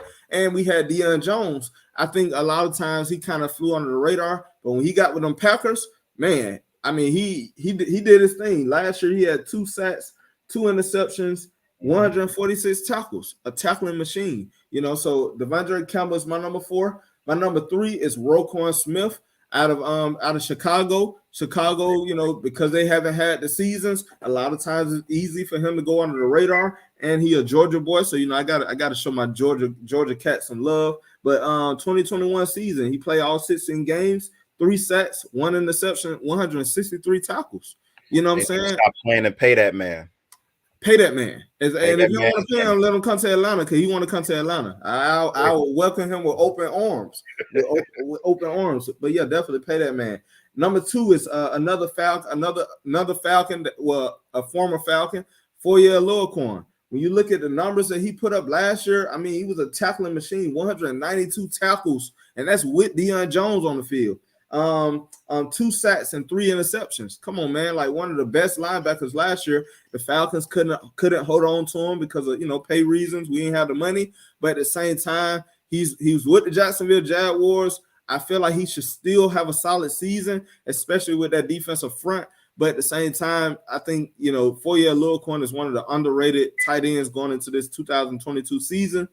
And then that leads me to my number 1. So a lot of times I was going back and forth with one guy. It's your guy, Bobby Wagner. But at the same time, with Aaron Donald, playing whack-a-mole with the Cincinnati Bengals helmet this year. I mean, I don't know how many games, if he's going to miss any games. Bobby Wagner definitely put up numbers last year, given the circumstances with the Seattle Seahawks. No more Legion of Boom. He's the last one that was from the Legion of Boom. But at the same time, I had to go with Micah Parsons as my number 1 because what he was able to do last year, he as a rookie, played all 16 games. Was an outside linebacker, 13 sacks, and 84 tackles. Come on, man! Like that's crazy numbers. Crazy numbers to be able to get to the quarterback as much as he did and still make the tackles. So to me, those are my top 5. So it's Eric Kendricks of the Minnesota Vikings, Devondre Campbell for the Green Bay Packers, Rokon Smith for the Chicago Bears, 4-year Rokon for now the Jacksonville Jaguars, and Micah Parsons for the Dallas Cowboys. I'm not mad at the picks. I'm not mad at the picks. So you went more bread and butter tackle machines. It seems like, which I'm not mad at. I gave more of a mixed bag because I almost went that route too. And I tossed and turned over it. So but I'll start with in the same order. My 5th person on the list is Bobby Wagner. I mean, on your down year, you still lead the league in tackles. Yes. You put up 174 tackles on a team that really didn't have any real answers defensively, offensively. I mean, but you're number 5. So and the division. Don't forget the division. Yeah, not to mention that division, there's a lot of solid, strong options on defense and in terms of linebackers. Yes, which will come later on my list. But number 4 is going to be Darius Leonard. If he were on another team, he would be, talked about a lot higher. All he does is tackle, and not just tackle. He fills up the stat machine. Like he still fills up the stat books because he'll do a little bit of everything. He'll give you anywhere from 12 to 15 tackles a game. He might throw in a sack or 2. Defend a few passes, force a fumble or 2, and that's per game. Yes. And he's a major reason why they're solid, meaning the Colts are solid on defense and have been for a few years since he stepped foot. And that's the other thing. Like he stepped into the league as a rookie and was putting up crazy numbers. Yep. He averages 135 tackles a season. That I rest my case. So that's my number 4. My number 3 is actually from your list. Micah Parsons is number 3 on my list. He would be a lot higher if this weren't his second season. I know he's going to put up numbers if he'll stay healthy. you can just see the trajectory of him being a first ballot Hall of Famer. And he a Penn State guy, right? Of course. I mean, but that's linebacker you. But that's a conversation for another day. We don't get nearly as much love as we should, and that's fine. We'll see what happens this season. Let's see what we do. Then maybe we'll get all the bandwagon fans come back. But yes, Micah Parsons is number 3. I also put him at number 3 because I don't see him staying as a linebacker. Mm-hmm. I think he's going to eventually transition to having his fingers in the dirt as a DN. I see that more being his trajectory. Mm-hmm. And then, they kind of using him as a hybrid. Hell, they might even shift him and put him into safety. That's how good he is. He's like a positionless defender. Mm-hmm. But pure linebacking is going to go to my second person on this list, Fred Warner for the Niners. Yes. He was supposed to be on my list. Man, he was supposed to be on my list. Fred Warner is nasty. Yes. He is a whole problem on defense, and he gives you a little bit of everything. I really appreciate defenders who give you more of a positionless feel to them, because you can plug and play them and you don't see a drop off in terms of your defense. Yep. Offensive coordinators, head coaches, they plan around this guy. Yes. And he still goes out and just gets it done consistently. Mm-hmm. For number 1 on my list, if you are tying or breaking all-time records, you have to get, a lot of love on my list. TJ Watt. TJ Watt is my number 1, only because he put up 22 sacks, 22 and a half sacks. Yes. Right. My God. Right. On a team that really didn't have much to show for it. Mm-hmm. And you knew he was the best defender. He was arguably the best player on the team, and it didn't matter week in and week out. Right. Yeah. And the only reason TJ Watt didn't make my list because I felt like he was more of a pass rusher. Mm-hmm. And like you said, Micah Parsons is the same way, but I've seen Micah Parsons play more linebacker this year too. TJ Watt is more of he gonna rush the passer. So I consider him a defensive lineman more than a although yes, he in that scheme he's considered an outside linebacker as a pass rusher. But I just thought I was listening to him more as a defensive end than a linebacker. But yeah, definitely. If I see him as a linebacker, definitely number 1. He's number 1 right now. Because Micah Parsons, yes, he put up 13 sacks, but to put up 22 in a season, and you say he broke the record or he tied for the record? He tied for the record. Tied for the record? Yeah. That's crazy, bro. Yeah. That's LT right there.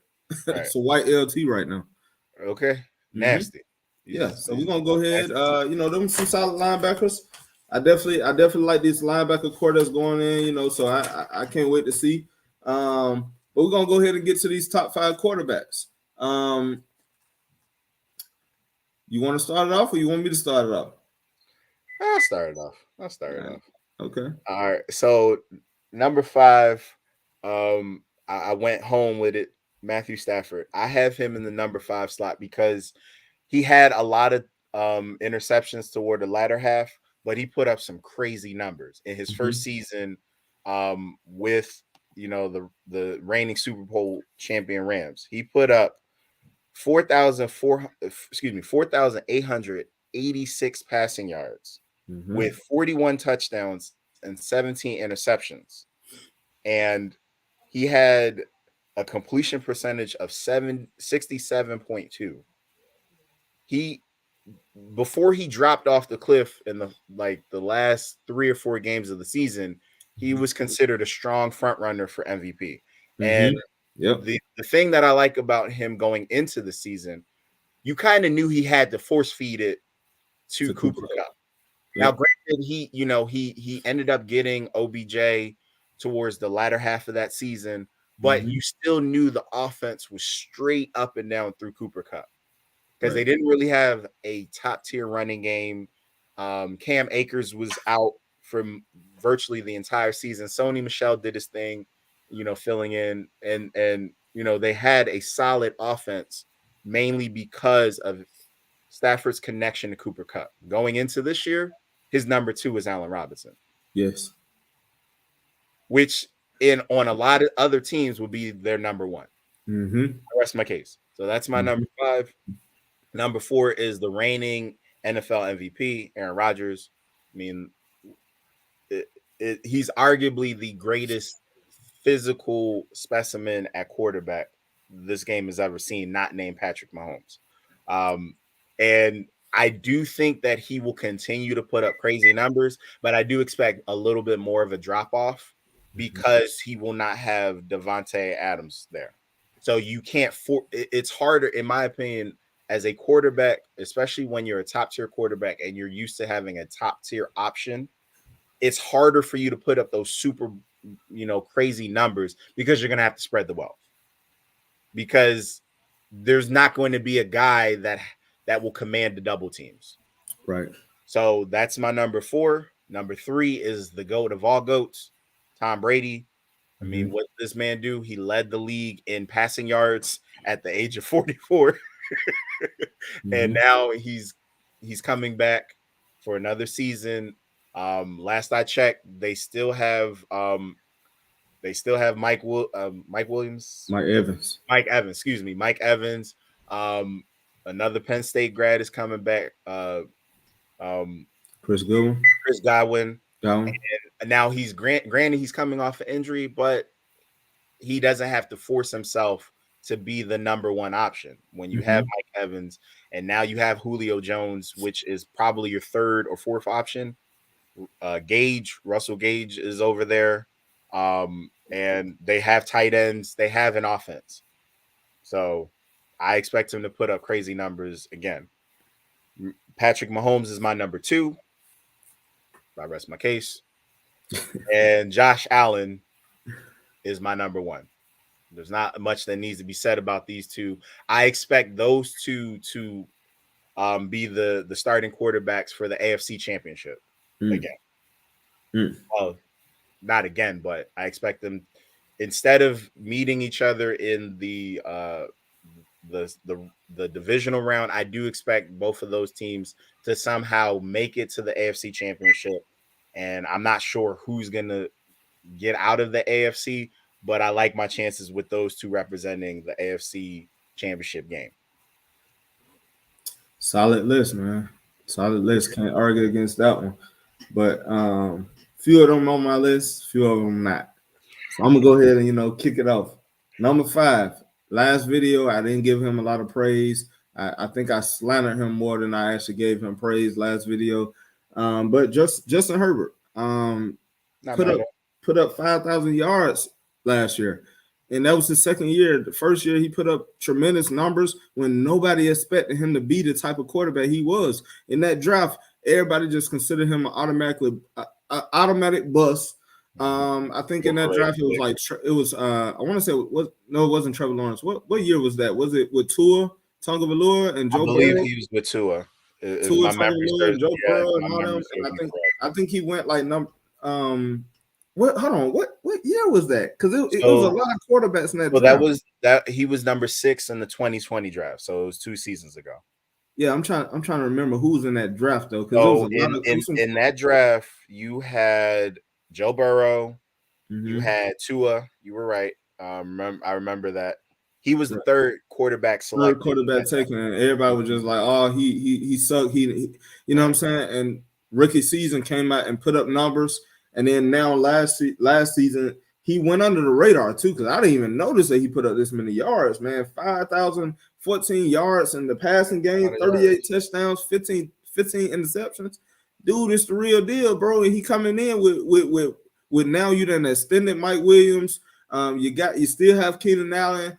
I mean, they're gonna have a good defense this year. I talked about the defense last time, but Justin Herbert, I think he's gonna be solid.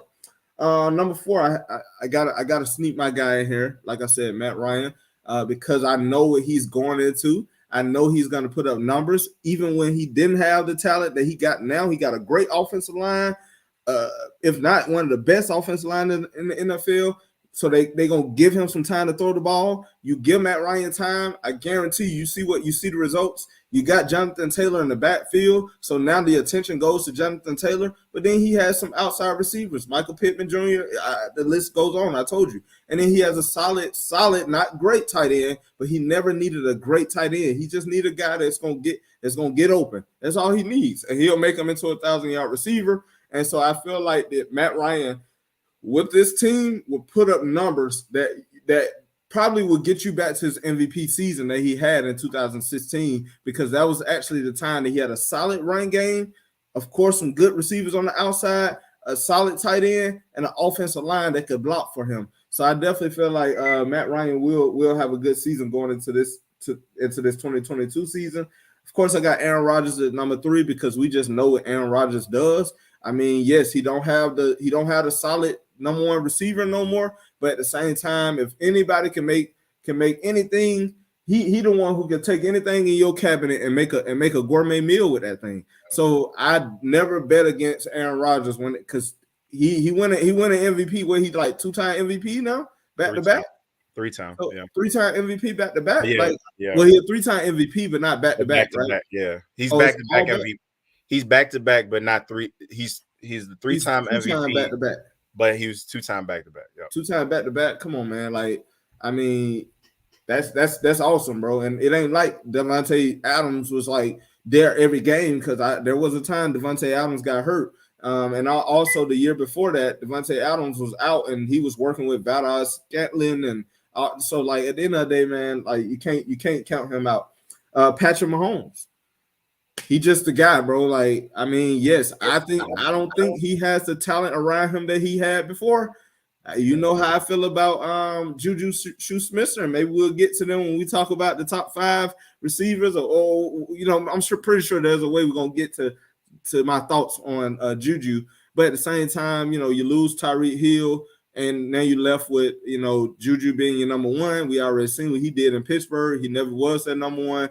I think he's a solid backup number 2. Now, I'm not saying he's the number 1 option now, because we still got Travis Kelce. But at the same time, on that outside, he's the number 1 man.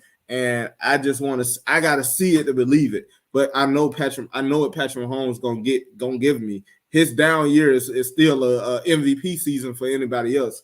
Last year he had 4,839 yards passing, 37 touchdowns, 13 interceptions, 381 yards rushing, 2 touchdowns. Come on, bro.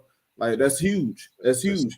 But my number 1 guy is the guy who I felt like, I would say I fell in love with him around about, not last year, but the year before, and I had the Buffalo Bills going to the Super Bowl. Josh Allen. I mean, you said it, man. 4,407 yards passing, 36 touchdowns. Yes, 15 interceptions, but he also had 763 rushing yards and 8 touchdowns on the ground. Like, bro, come on, that's crazy. That's crazy. That's why Lamar Jackson is slandered, because this man is not only putting up the yards on the ground, but he's also putting up the yards in the passing game. Why can't your guy do it? Hey, man, Josh Allen is 6'5", damn near 240. So 6'5", 240 pounds. He's built. Yes. He is basically Big Ben. Yes. 2.0. More accuracy. Exactly. He's all of the great things about Big Ben and all the stuff you didn't care for. I give you that one. He's Big Ben 2.0. He's the next evolution. Yes. Name a quarterback at his size that could command the offense the way that Josh Allen does. I'll wait. I will wait. No, touche. I just wanted to try to, of course you had to say to my guy, man. Look, Lamar Jackson, even though he just put on like another 15 pounds of muscle, come on, man. He's not 6'5", 240. He don't need muscle. He need arm accuracy, and he need to work on that. Like, when he gonna start working on that? That's what I want to know. He also doesn't have a Stephon Diggs to throw to. Because let the record reflect, Josh Allen was getting is he? before Stephon Diggs came to town.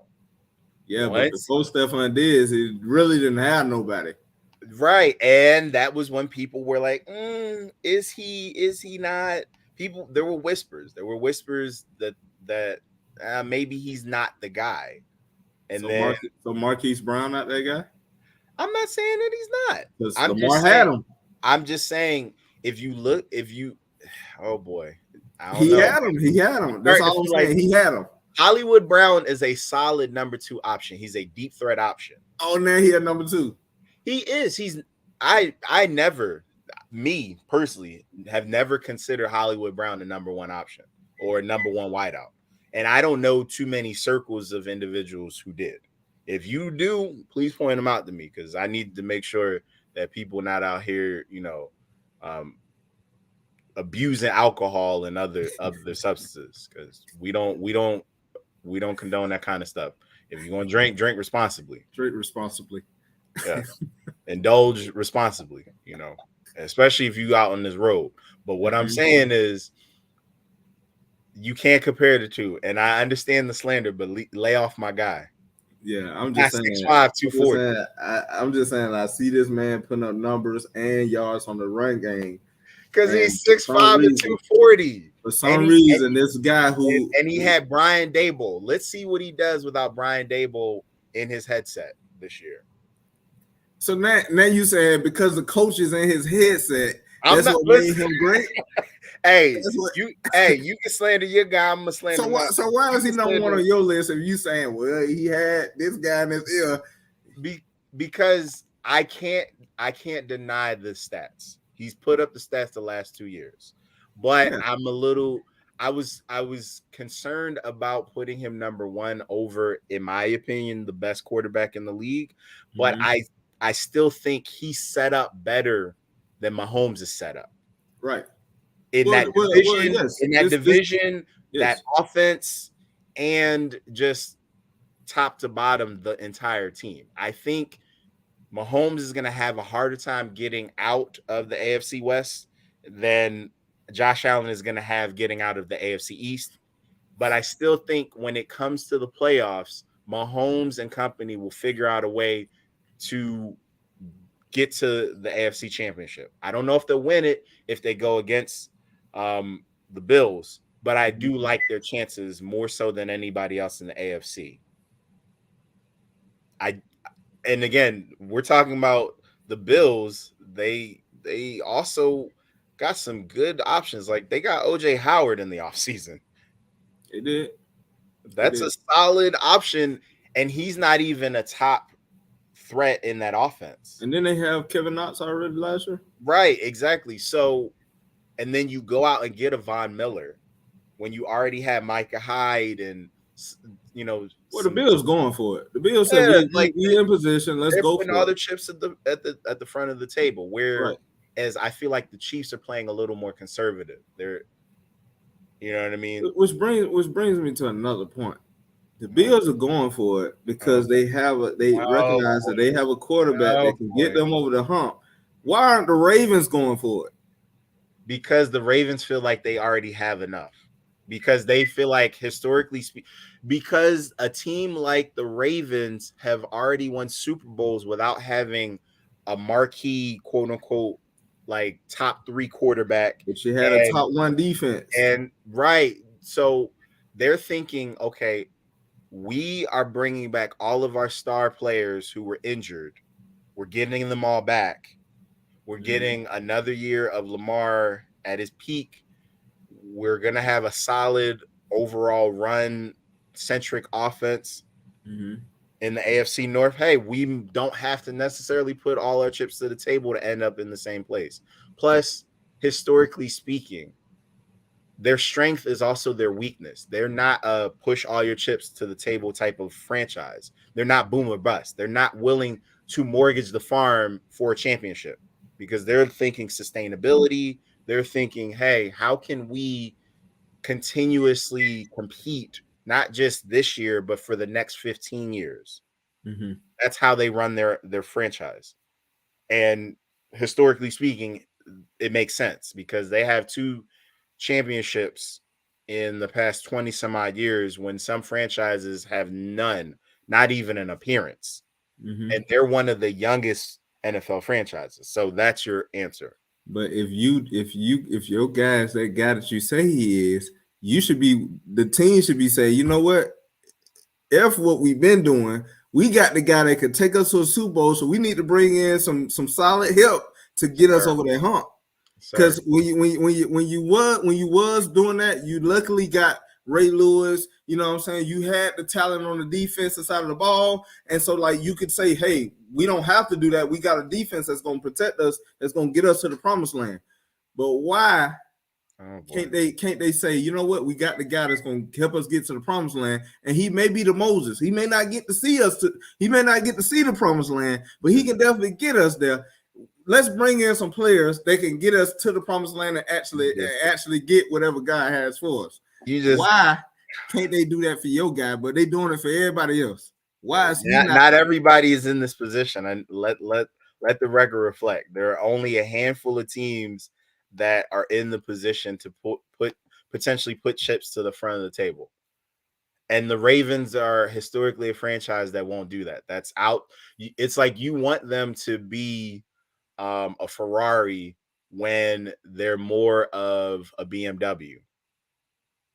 They're not the flash. Nice. Both of them are great. Uh-huh. But they're looking at, okay, not just being talked about this year. They look at it at sustainability.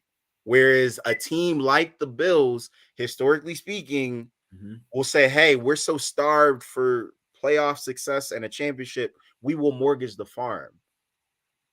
Think about the last time that the Bills have had a run for not just one season, but several seasons where they're a legitimate contender. Yeah, you start to think of names like Jim Kelly. I mean, in the 90s, they went to the Super Bowl only 4 times in a row, and that was the last time. And again, a franchise like the Baltimore Ravens that was essentially created in 96. They've been to 2 Super Bowls and won them both. Yeah. In that same time frame, roughly, give or take a year. They've been to 2 and won them. Whereas the Bills have been mediocre at best, and that's being generous over that same time frame. So they're a little more desperate. They're a little more willing to mortgage the farm. In the same way that the Chiefs were a little more desperate prior to realizing, Patrick Mahomes being what he is. Now you can get a little stupid and crazy and overly ambitious. But when you're used to sustained success, you're a little more conservative. We've seen it time and time again with like I said, the Baltimore Ravens, with the Packers, with the Patriots. There are certain teams where the Colts, even arguably, they're used to winning. They're used to being in the playoffs. So they're not as willing to be flashy. They're not the, Dallas Cowboys. They're going to be more strategic and conservative as to how they choose to run their franchise and what splash players they go after. That's why.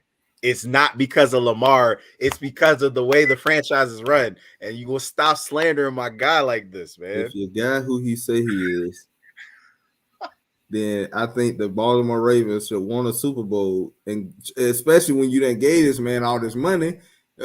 Come on now, you give him top dollars. I'm expecting a Super Bowl, right? Pay that man. I mean, he don't want to get paid. If he that guy, they would have already paid him. Nah, man, he's representing himself. That's another problem. He need to be focused on the field right now. And he's a stand-up guy, and he wants to earn his keep. He ain't He's like, look, when I win this Super Bowl, I don't want to hear nothing else.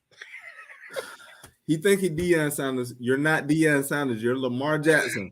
Let's go out here and get this money so we can focus on the field right now. We need to focus on the field. I know you're trying to bet on yourself, but every time you bet on yourself, I haven't seen it, man. I just haven't seen it. I haven't seen it. The team is more willing to give you your money. If Dak got his money, I think Lamar Jackson should better get his money, right? If Kyler Murray got his money, and he don't even be in his playbook. I think it. I think it's unfair to say that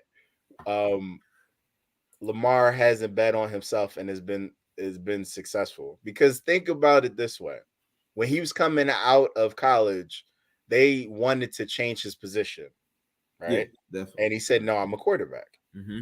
And it might have cost him, some millions, because he might have actually gotten could have won higher. more. He could have gotten more, Yeah. but he found one team that fell in love with him. He bet on himself and said, "I'm a quarterback." And what did he do? He parlayed that into, a 39-4 record in the regular season or something like that, an MVP, and like just a solid career so far in the last 5 years. So it's hard to say when he bets for himself he loses, because he's won. But in terms of the ultimate championship or the ultimate winning in NFL, that remains to be seen. But he's still young. Do you think he'll ever win one?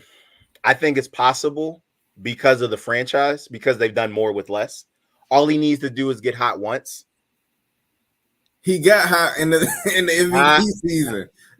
So I don't necessarily. I'm saying in terms of getting hot in the playoffs once, because the playoffs are a different beast. All you need to do. That's what I've been making that argument all day, but you keep telling me I'm slandering the man. Because you are still slandering him. You know this. Stop it, sir. You're slandering him, and I will not stand for it. But I will say this: it is possible for him to win, but because of, if he were in the NFC, I would have said yes a lot easier. But because he's in the AFC, you never really know, because there's like literally 12 different quarterbacks that, including him, that you're like, ooh, it's murderer's row. You can't really. And I know now that I think about being a little hypocritical, because I did pick the NFC. Yeah, you know I was about to come for it. I just thought about it like, hey, listen, I said what I said, and it made sense at the time. And I still stand by what I said. But at the same time, too, the AFC, in terms, if you look at it just purely for quarterback play, yes, it's a lot deeper. But I still, joking aside, I do still think the NFC is the better conference. But I think in terms of pure quarterback play, however you look at the position, you can't argue that the NFC has a better roster. The AFC is just there. It's an embarrassment of riches. Yeah, at the position. So that's the only thing. I was like, he's gonna have a tougher hill to climb. But I've seen lesser quarterbacks do it. So I'm not willing to. When they had no one defenses, you forgetting that part. Trent Difford did it in Baltimore, but he also had if not the greatest defense of all time. Peyton Manning was a shell of himself when he won his second one. But he also had one of the greatest defenses of all time with the Baltimore Ravens and Von Miller. But again, we both know the defenses win championships, because the last several Super Bowls, outside of what the Bucs were able to do, outside of the Buccaneers, they were the anomaly over the last several seasons, I would say. But outside of that, the majority of the Super Bowls have been won by defensive plays and defenses. Because say what you want about the Rams winning last year, Aaron Donald somehow, God forbid, got injured. Yeah, it was definitely defense. Especially so Aaron Donald was robbed of Super Bowl MVP, but it's fine. I get it. I'm not mad. Well, Cooper Kupp definitely put up solid numbers the entire game. But I mean, again, who won MVP? Was it Cooper Kupp? It was Cooper Kupp. Yeah, Cooper Kupp deserved it though. I don't know. I mean, again, Aaron Donald had 2.5 sacks in that game. And in the fourth quarter. Didn't matter. That was when they needed it. Cooper Kupp is the reason he made the plays when they needed. Cooper Kupp was the reason why they made it to the Super Bowl, first of all. And secondly, Cooper Kupp made the game winning catch in the Super Bowl as well. In the key moment. However, if Aaron Donald doesn't make, what you're trying to do, you just want to give it to Aaron Donald because that's your guy. You know what I'm saying? That's your favorite player in the NFL. He deserves it. The man deserves it. He's a bad man. Why was Aaron Donald not on your top when we did the Mount Because he's Rushmore. not a I just linebacker. knew you was gonna put him on the Mount Rushmore. Well, I didn't put him on the Mount Rushmore because, again, that would have gone against my cardinal rule. I don't believe in putting certain players outside of Tom Brady. I don't believe in putting certain players on Mount Rushmores when they're still playing. And like with Tom Brady, he's pretty much in the twilight of his career. He's fighting. He already He's fighting. sustained his position. He just And he technically retired and then unretired because he said F them kids. But he did. He said F them kids. he don't like being around the family, bro. Like, he said F them kids. He said, hey, look. He said, Giselle, you got this. I'm going back to where it's safer. Because sitting in this carpool line, dropping these kids off, that ain't it. That ain't him. That ain't it. So he's an anomaly, which is why I was comfortable putting him on the list. And he so happens to be the greatest quarterback in the history of quarterbacking. Aaron Donald was not on my list, unfortunately, because I also didn't want to make my list too heavy-handed because I didn't feel comfortable taking anybody else off that list. Because, I mean, I had LT on the list, and I had Reggie White on the list. You know, like, I'm going to take Aaron Donald off the list. I mean, take one of them off the list for Aaron Donald. It feels rude. Feels disrespectful. I didn't expect Reggie White on there. I didn't expect that one. You caught me off guard with that one. But then pretty much our list was pretty much everybody was on. Yeah, it was only difference was I had Dion, you had Reggie White. And you caught me off guard with Dion, I'll admit that. Oh yeah, I changed your mind. I changed your mind with that one. Yeah. And I'm not gonna lie, I needed my mind to be changed because Dion, my God. Yeah. Yeah, that was just another debate that I won, you know. You ain't win it. I changed your mind. You ain't win it. I still stand by my list. I just like the pick. I'm man enough to admit when somebody makes a good point. Yeah. But that's what I'm saying. That's what I'm saying. I had to win because I changed your mind. Boy. All right. if that's how you view winning, then sure. Since you like, I probably changed your mind about Lamar Jackson. I'm just gonna go out there and watch him prove me right. And every week, every time we go live, and he in the last game, I'm gonna bring it up every time. Oh, so what happened to you, guy? I'm gonna do it every time. Lamar Jackson does not deserve this level of slander. He deserves it. I'll say this: when the Ravens win the AFC North, which they will. I'm saying, yes, I'm saying it here. They're going to win the Cincinnati ain't playing in the NFC West. I ain't say that. I'm saying they're gonna win the AFC North. In spite of them, in spite of the Bengals, they're gonna win the AFC North. So you saying right now? I'm saying the Baltimore Ravens, if they are healthy on paper with the team they have, when they win the AFC North, I don't want to hear it. I want to hear it. I can't wait. I can't wait until next week. I can't wait until next week because next week gonna definitely have to be. You already know what topic coming next week, and we definitely gonna have to do that. We're probably gonna have to put in the divisions as well. I'm not. Probably gonna have to put in the divisions. Yeah, it's about that. I'm gonna need to hear what you got to say about that one. But they're gonna win the AFC North, sir. Huh? They're going. The Ravens are gonna win the AFC North, sir. The Ravens are gonna win the AFC North. The Ravens, yes, I said it, which isn't that hard to believe because as much as I like what the Bengals are doing and have done, they're one injury away from being, a mid-level team. Well, he got Tyler Huntley backing him up, so you may have a case. That's what I'm saying. Not to mention, people forgot Joe Burrow had appendicitis surgery or something. I mean, I'm just saying. Just saying. And he got injured his rookie year. I'm just saying. I don't even think the Cincinnati Bengals gonna win the AFC North. It's only one team that's gonna win the AFC North. But we'll get to that next week. Y'all tune in. All right, yeah. I think this is the time to shut it down because you over there sneaking drinks in between takes. Lord, yeah. Nah. It definitely been fun, man. Shout out to everybody that's been watching us, man. Yusuka Knight, man. You've been an MVP right now, man. You done come in the whole video. He been interactive.